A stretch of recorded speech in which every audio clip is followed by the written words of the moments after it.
हमने बहुत सुना है उन क्लासिक मजाकों के बारे में जो इतने सालों में WWE के बैक स्टेज पर हुए हैं। ऐसे मजाक जो रेसलर्स मूड को हल्का करने के लिए करते हैं या फिर सिर्फ थोड़ा सा परेशान करने के लिए। हमने इसकी सिर्फ कहानियां सुनी हैं, लेकिन हमने ये होते हुए कभी नहीं देखा या फिर देखा है। कभी कभी WWE के स्टार्स के साथ हुआ मजाक टीवी पर भी आ जाता है, फिर चाहे वो खुद या ऑडियंस ये समझ पाए या नहीं। मैं हूं एडम पचीटी कल्टहॉलिक रेसलिंग से, और ये हैं 10 ऐसे मौके जब WWE स्टार्स के साथ टेलीविजन पे मजाक हो गया। चलिए शुरू करते हैं। Number 10, a real man's man. William Regal शायद खुद भी अपने उस समय को याद नहीं करना चाहते होंगे जब 90s के अंत में उन्होंने रियल मैन्स मैन का कैरेक्टर निभाया था। ना सिर्फ ये कैरेक्टर बकवास था, बल्कि उस समय विलियम खुद भी ड्रग्स और नशे में इतना फंस गए थे कि इससे उनकी जान जाते जाते बची। आखिरकार उन्होंने अपने आप को सुधारा और मेहनत करके उस समय को भुलाया जब वो हार्ड हैट्स पहनते थे। हालांकि द जेंटलमैन विलन के शिष्य डैनियल ब्रायन को ये बात अच्छी तरह से याद थी और उन्होंने सही मौका देखकर अपने मेंटर को ये बात मजाक मजाक में याद भी दिला दी। जब नवंबर 10, 2011 को WWE सुपरस्टार्स में रीगल ब्रायन से फाइट करने आ रहे थे, तभी उनका एंट्रेंस म्यूजिक रुक गया और उनका आइकॉनिक रियल मैन्स मैन के म्यूजिक का कुछ हिस्सा प्ले हो गया। किंग ऑफ द रिंग अपने आप को इस जोक पर हंसने से नहीं रोक पाए और अमेरिकन ड्रैगन भी रिंग में हंस रहे थे, लेकिन फिर दोनों ने एक्साइटेड यूके की ऑडियंस के सामने एक दूसरे के साथ फाइट की। Number 9, a perfect counter. Curt Hennig को WWE के सबसे ज्यादा मजाक करने वाले रेसलर्स में से एक माना जाता है और वो अपने उत्साह और क्रिएटिविटी के लिए जाने जाते थे जब बात आती थी अपने साथियों के साथ प्रैंक्स करने की। एग्जाम्पल के लिए शॉन 123 किड वॉल्टमैन की आईब्रोज शेव कर देना, वो भी उनके एक्शन फिगर पैकेजिंग के लिए होने वाले फोटोशूट से पहले, या रिंग के नीचे एक बकेट में पॉटी कर देना, ये जानते हुए कि शो में आगे किसी को रिंग के नीचे छिपाया जाएगा। अपने 2002 के कमबैक में जब उनका मैच रिकिशी से हुआ तो उन्होंने अपनी बदबूदार सिचुएशन से बचने के लिए रिकिशी के साथ एक मजाक किया। दोनों रेसलमेनिया 18 के प्री शो में एक 6 मैन टैग टीम मैच को खत्म करने के लिए एक दूसरे के खिलाफ लड़ रहे थे। तभी हेनिग एक जानी पहचानी पर ना चाहने वाली सिचुएशन में फंस गए। हालांकि जैसे ही रिकिशी ने उन्हें स्टिंग फेस मारने की कोशिश की, हेनिग ने अपना रुमाल निकाला जो वो एंट्रेंस के समय अपने साथ लाए थे और कुछ सेकंड्स पहले ही उसे अपने चेहरे पर रख लिया जब उनके और रिकिशी के पिछवाड़े का संपर्क होने वाला था। जब रिकिशी अपनी मूव मार के हटे तो उन्हें अंदाजा भी नहीं था कि उनके पीछे हेनिग का रुमाल फंस के लटक रहा था और वो एक जोकर लग रहे थे। Number 8, can you handle the truth. Camera के सामने किसी से मजाक करने पे कुछ भी हो सकता है, लेकिन ब्रॉक लेसनर के साथ मजाक करने के लिए एक पत्थर जैसा कलेजा चाहिए। बीस्ट इनकारनेट ने दिखाया कि उनके पास भी सेंस ऑफ ह्यूमर है जब उनका सामना आर ट्रुथ से हुआ 2020 के रॉयल रंबल के पहले के रॉ के एक एपिसोड में। ट्रुथ को इंस्ट्रक्शंस मिली थी कि उनको कोशिश करके ब्रॉक लेसनर को हंसाना है और उनको कैरेक्टर से बाहर लाना है।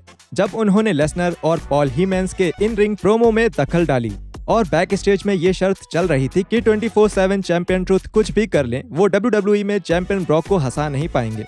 ये तीनों बिना किसी स्क्रिप्ट के रिंग में गए और ट्रुथ ब्रॉक को हंसाने के लिए सब कुछ करने लगे और ब्रॉक हंसे भी, वो सिर्फ एक बार नहीं बल्कि कई बार। ट्रुथ ये बात लेसनर को पहले ही बता देना चाहते थे, लेकिन ही मैन ने उन्हें ऐसा करने नहीं दिया क्योंकि ही मैन ने खुद ट्रुथ पे शर्त लगाई थी कि वो ब्रॉक का सीरियस कैरेक्टर तोड़ दें।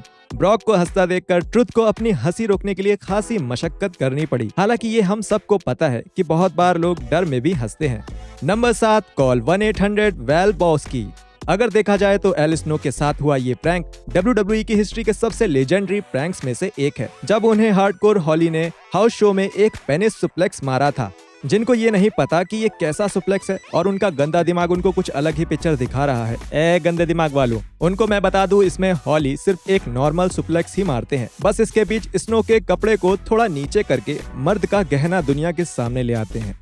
एल ने खुद भी ये दिखाया कि वो ऐसा मजाक कर सकते हैं जब उन्होंने अपने साथी एटीट्यूड एरा के स्टार रेसलर वैल वीनस को निशाना बनाया। जब वो रॉ पे अपने खोए हुए डॉग पेपर को ढूंढने की अपील कर रहे थे, तब स्नो ने एक पर्चे पे फोन नंबर लिखकर ये अपील की थी, लेकिन ये नंबर बिग वैल बॉस्की का था। उसके बाद तो वैल के फोन पे कॉल्स का तूफान ही आ गया। हर फैन उन्हें टिप्स दे रहा था कि उनका ची हुआ कहाँ हो सकता है। जैसे ही वैल फोन रखते थे, उन्हें दूसरी कॉल आ जाती थी और अंत में उन्हें मजबूर होकर अपना फोन बंद करना पड़ा। वीनस को समझ आ गया था कि ये कॉल्स अब जल्दी बंद नहीं होने वाली और इसलिए उन्होंने हार कर एक नया फोन नंबर ले लिया। नंबर 6, सॉफ्टकोर हॉली। क्या ये मजाक हार्डकोर हॉली के साथ हुआ था, या ये टफ इनफ होपफुल्स के साथ हुआ था, या ये मजाक ऑडियंस के साथ हुआ था? शायद ये मजाक इन सब के साथ हुआ था, क्योंकि जहाँ कोई बैक स्टेज में बैठ के इस मजाक पे हंस हंस के पागल हो रहा था, वहीं बाकी सबको ये लग रहा था कि कोई उनके साथ बहुत ही भद्दा मजाक कर रहा है। जब $1 मिलियन टफ इनफ कंपटीशन 3 दावेदारों के साथ अपने आखिरी दौर में था और दांव पे बहुत कुछ लगा हुआ था, और तब उन तीनों जिसमें माइक द मिज मिज़ेनियन भी थे, को कहा गया कि वो लड़कियों के जैसे कपड़े पहनकर दुनिया के सबसे खड़ूस इंसान को सेड्यूस करें। और हाँ, आपने सही सोचा, ये बहुत ज्यादा एम्बैरेसिंग था और इसके बहुत से कारण थे। और जहां इसके पीछे एक बहुत बड़ा कारण टफ इनफ गाइस की बेइज्जती करना हो सकता है, वहीं ये भी हो सकता है कि ये प्रैंक बहुत ही ज्यादा खड़ूस हार्डकोर हॉली के साथ किया गया हो, क्योंकि हाउस शोज मैच के दौरान और उसके बाद हॉली ने गुस्से में डैनियल प्यूडर को असली में मारा था और इसके कारण सब उनसे बहुत ज्यादा नाराज थे। हालांकि मिस जीत गए और बॉब कॉर को 2005 के रॉयल रंबल में डैनियल प्यूडर की पेक्टोरियल मसल की चटनी बनाकर अपना बदला भी मिल गया। Number 5, something's fishy. जब एरिक बिशॉफ ने WWE का ऑन कैमरा पर्सनालिटी बनने का ऑफर एक्सेप्ट किया होगा, तो उनको ये तो पता होना चाहिए था कि उन्हें कुछ पुराने हिसाब चुकाने पड़ेंगे, क्योंकि ये वही इंसान है जिसने WCW के मेन इवेंट में विंस मैकमैन को एक फाइट के लिए चैलेंज किया था और विंस को इस बिजनेस से बाहर निकालने के लिए अपनी पूरी जान लगा दी थी। तो ये कोई सरप्राइज नहीं था कि उन्हें एक स्ट्रिंग फेस झेलना पड़ा, फिर उन्हें टकला कर दिया गया और फिर उनका मुंह एक मोटे आदमी के बम में रगड़ दिया गया। 2003 के बैड ब्लड में ये बात साफ भी हो गई कि विंस इजी से बदला लेना चाहते हैं, जब वो अपने रॉ के को जनरल मैनेजर स्टोन कोल्ड के साथ एक रेडनेक ट्रायथलॉन मैच में फंस गए। उनकी रात का अंत उनको सुअर के बाड़े में फेंक दिया जाने से हुआ, जो सुअर की बॉटी से भरा हुआ था। लेकिन ये भी उनके साथ हुई उस शाम सबसे बुरी चीज नहीं थी। पाई ईटिंग कॉन्टेस्ट, जो कि ट्रायथलॉन का हिस्सा था, हारने को सजा में बिशॉफ को थोंग पहने हुए मे यंग ने ब्रोंको बस्टर मारा था और ये किसी के लिए भी बहुत ज्यादा बुरा होता, लेकिन मे ने इसे और गंदा करने के लिए अपनी पैंटी में एक सार्डिन फिश को रख लिया था। अब मैं ये फिश अपनी पूरी जिंदगी में नहीं खा पाऊंगा। Number 4, big shows biggest fear. थोड़ी देर पहले हमने देखा कि कैसे आर-ट्रूथ ने ब्रॉक लेसनर के साथ मजाक किया, जो कि अपने आप में बहुत हिम्मत की बात है, फिर चाहे मजाक कितना भी मासूम क्यों ना हो। लेकिन इससे ज्यादा डरावना तो ये है कि ब्रॉक किसी के साथ प्रैंक करें और वो इससे बचने के लिए कुछ कर भी ना सके। और कुछ ऐसी ही सिचुएशन में बिग शो फंस गए, जब उन्हें WWE चैंपियन के लिए ब्रॉक लेसनर से जजमेंट डे 2003 के एक स्ट्रेचर मैच में लड़ना पड़ा। जैसा कि बिग शो बताते हैं कि ब्रॉक ने मैच के अंत में जाते जाते स्क्रिप्ट को छोड़ दिया, क्योंकि वो बिग शो के हाइट के डर का फायदा उठाना चाहते थे। हाँ, मुझे भी ये अजीब सी बात लगती है कि 7 फुट का आदमी हाइट से डरता है। मैच को खत्म करने के लिए लेसनर ने फॉर्कलिफ्ट को लाकर उस पे एक स्ट्रेचर के ऊपर बिग शो को लिटा दिया और उन्हें फिनिश लाइन के बाहर लेकर चले गए। लेकिन वो यही नहीं रुके और अपने ओपोनेंट और रिंग के बाहर के अच्छे दोस्त को और ज्यादा परेशान करने के लिए उन्होंने बिग शो को 15 फीट की ऊंचाई पर लटका दिया और वो वहाँ ऐसे ही फंसे रहे जब तक कि कोई उन्हें नीचे उतारने नहीं आया। Number 3, happy new year JR।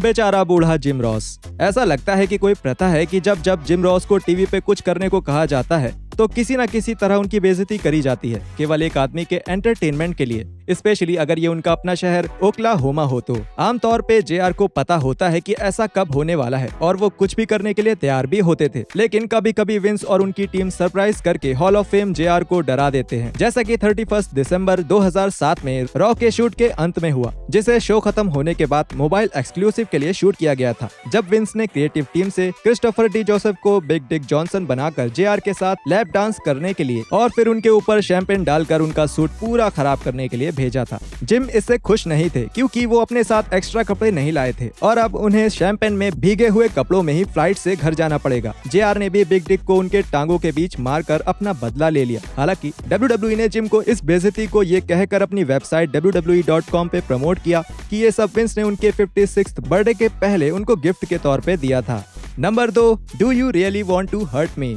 ओ यस, एक शानदार प्रैंक जिसमें किसी मेहनती रेसलर का मजाक सिर्फ इसलिए बनाया जाता है क्योंकि वो ठीक से बोल नहीं पाता या उसकी सेक्सुअल ओरिएंटेशन हमसे अलग है, जिसके बाद उससे कंकशन दे दिया जाता है।